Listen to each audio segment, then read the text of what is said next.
ជាព្រៀងវាមិនសំខាន់ត្រង់ថារូបអូនស្រឡាញ់គេ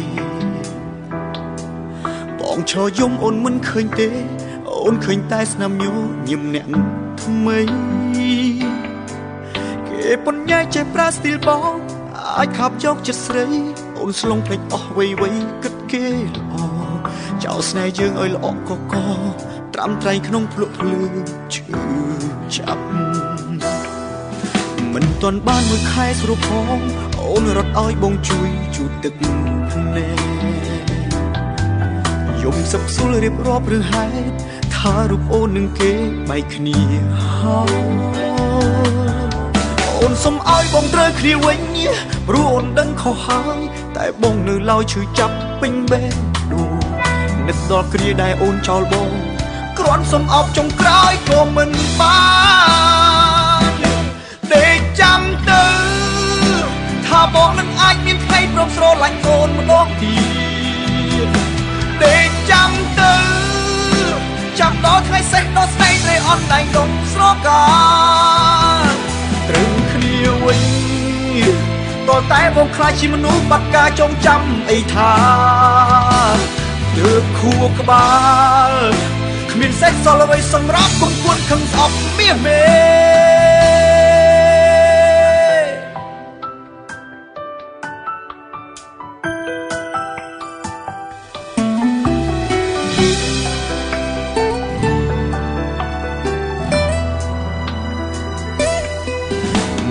បានមួយខែស្រួលផងអូនរត់ឲ្យបងជួយជូតទឹកភ្នែក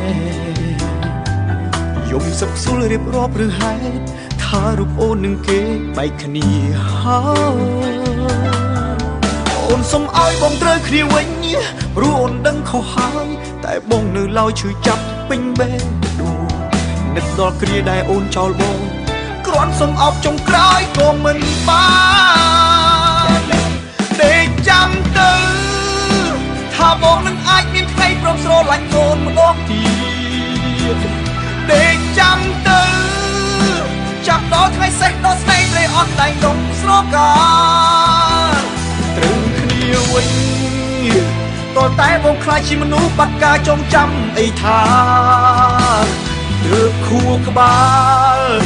គ្មានសេះសល់អ្វីសម្រាប់គុំគួនខឹងស្អប់មាសមេបងនឹងអាចមានថ្ងៃព្រមស្រឡាញ់អូនម្ដងទៀតដេកចាំទៅចាំដល់ថ្ងៃសេះដល់ស្នេហ៍ត្រីអនឡាញដុំស្រកាត្រូវគ្នាវិញតតែបងខ្លាចជាមនុស្សបាត់ការចងចាំអីថាទើបខួរក្បាល